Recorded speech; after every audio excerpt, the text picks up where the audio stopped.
Everybody, this is Jose with Oakland Latinos United, aka Oakland Latinos Unidos, on here with a new video, a new skill for you guys to enjoy. Well, like I said, I'm going to be building up my channel and making more videos and more content for you guys. And today's video is about Goldtoes Julio. You know what I mean?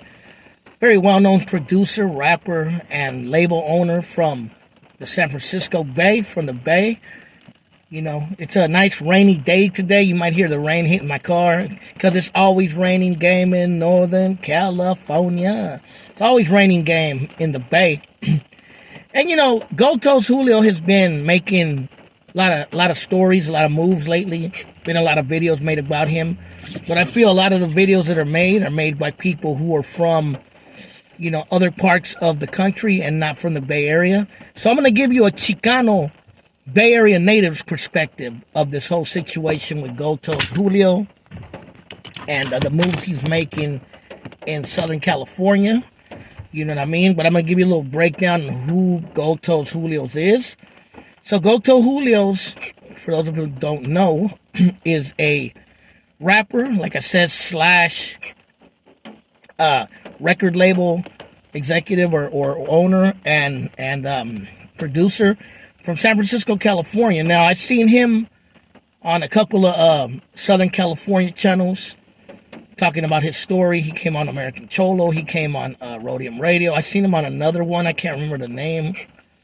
And he's been doing a lot of moves out in Southern California. But those of you who know the history of Goldtoes, you know, he's been in the game and for a long time, since the mid-90s. I used to think he was from the Mission, but I guess he grew up in a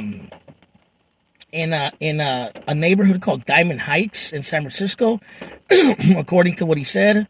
He said he grew up around a lot of black people, hence why partly the album, his label is called Black and Brown. But he says he had a lot of connections to the Mission. And I believe he also grew up a part of his life in South City, or those of you who don't know, South San Francisco. And, you know, there's a lot of barrios up there, too, like Cypress Park and C Street, to name a few. But, you know, those of you who know, you know, Goldtoes is well known for making a compilation in 1997 called 17 Reasons.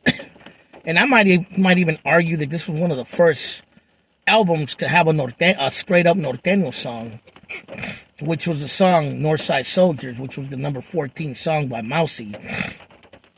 Now, Black and Brown Entertainment was the name of the company that produced 17 Reasons. The thing that was iconic about it, it was the first time you had really ever seen well-known black rappers collaborating with Chicano and Latino rappers.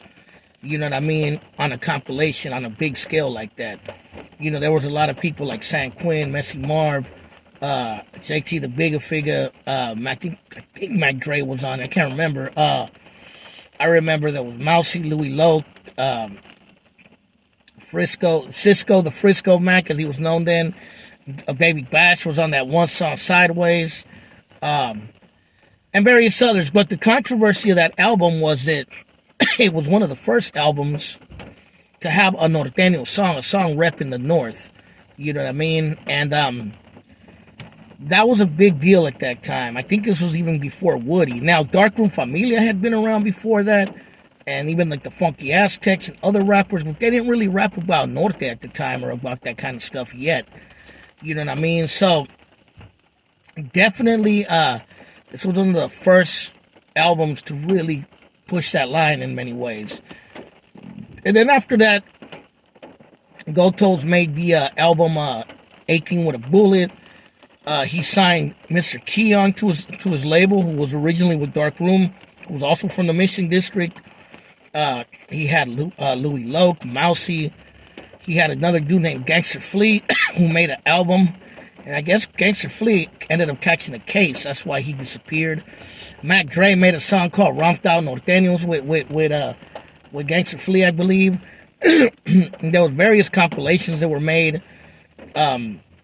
Various rappers that he had on. He made a lot of connections with African Americans, rappers that were well known in San Francisco. And at the time, you got to remember, San Francisco's rap game was booming. You had RBL Posse, you had JT the Bigger Figure, you had Selsky, you know what I mean? You had UDI, you had 11-5, you had a whole host of rappers back then from San Francisco who were putting it down, you know, in Hunters Point, in Fillmore, in you know, in the Ingleside district or Ocean View, Oceanside, I forget what they call that, Lakeview. And you had a lot of hoods, you know what I mean? But also at the same time, they started repping with that album. You started hearing about the unknown barrios of San Francisco. Let's face it, the barrios and the hoods of San Francisco never get the credit or love that they should. You know what I mean? You started hearing about the Mission. You started hearing about Excelsior. You started hearing about the Upper Mission, about Daly City. And yes, there are some barrios and some Chicanos in Daly City. You know what I mean? You started hearing about South San Francisco. You know what I mean? There's even raza in the Tenderloin and in Hunters Point. So, you know what I mean? We out there for sure. But besides that, it also gave an opportunity to other rappers to be on there, like Baby Bash, who's from Vallejo. Also, MC Man was on 18 with a Bullet. He was a Chicano rapper from Fruitvale, from East Oakland. You know what I mean? Ager Man, who was on it too. And various others. And that was the big thing back then with Goldtoes. He produced all this music, especially bridging the gap between Chicanos and black rappers in the Bay Area.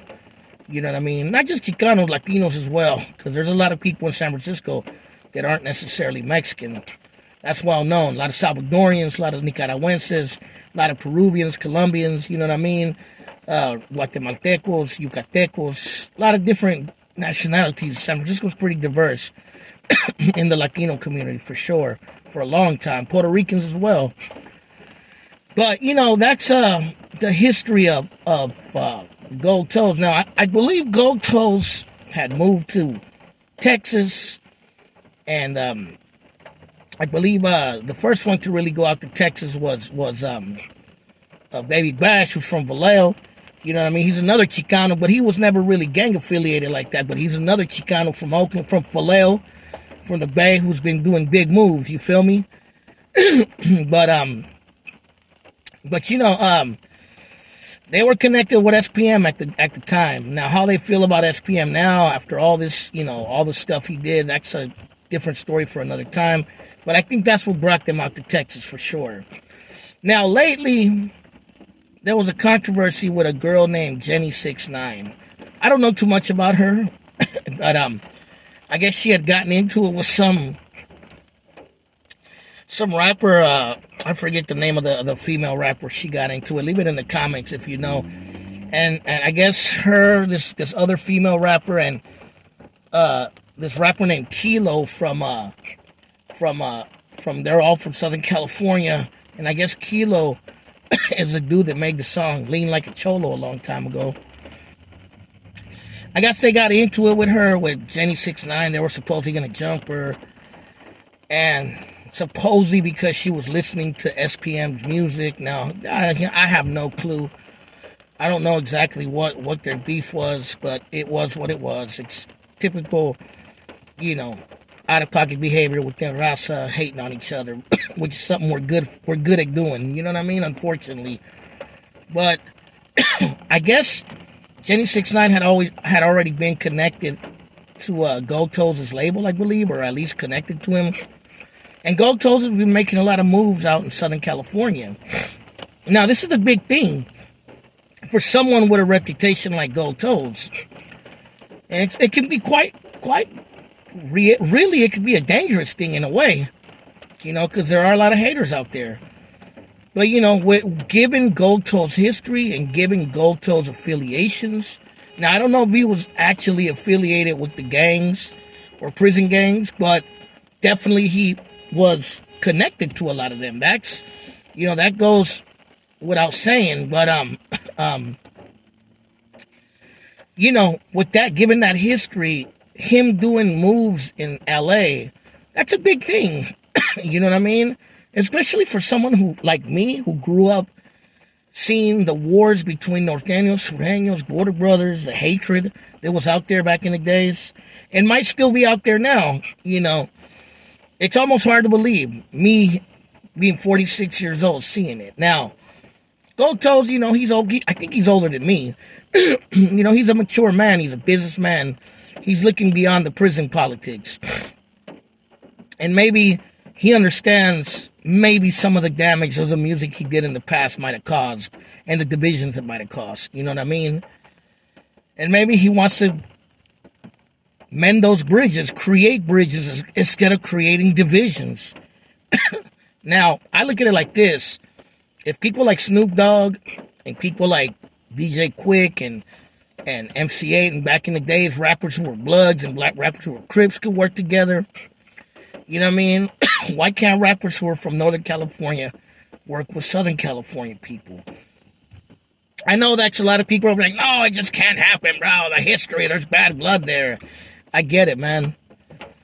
But, American Cholo, Goldtoes has been on shows like American Cholo, Rhodium Radio.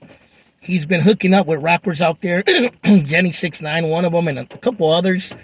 I think some that are actually Sureño rappers. And, I guess in LA or Southern California, there's not as much bad blood as there would be like up here with what you call the upstate Sureños. Because, out here they actually have been fighting with the Norte and the upstakes. But out there, Southern California, they don't even know really what a Sureño is, you know what I mean? But I think, given the history and given what people know, there's all kinds of conspiracy theories out there, especially a lot coming from Southern California, saying that he's trying to promote Northens in Southern California, that he's, showing a red car and dressed in San Francisco red gear. But if you think about it, San Francisco's color is red. You know what I mean? The Niners are red. The Golden Gate Bridge is red. You feel me? But, I don't know. You could think what you want. You could think about conspiracies. I think what it is Goldtoes has matured as a man. He's realized that Raza, we're a powerful force, which I've been saying for a long time, and he wants to bridge those gaps to bring a better tomorrow and bring more money and bring more attention to Chicano and Latino rappers. I think that I've said it many times, the detriment of Chicano rap is the North and the South. And that's just a reality because it keeps us divided. You know what I mean? But I think what Toes Julio is doing is called progression. It's called evolving. And I think those who have a problem with it are just basically hating on them. Or they can't get past the gang politics. Or they're stuck in the 90s like a lot of dudes are, unfortunately. But that's just my take on it. You tell me what you think. Leave it in the comments. Leave a like. Subscribe. Share this video. And keep tuning in. Oakland Latinos United. Jay the Wanderer gave you his take on the situation with Goldtoes Julio. All right, y'all. Be safe, late.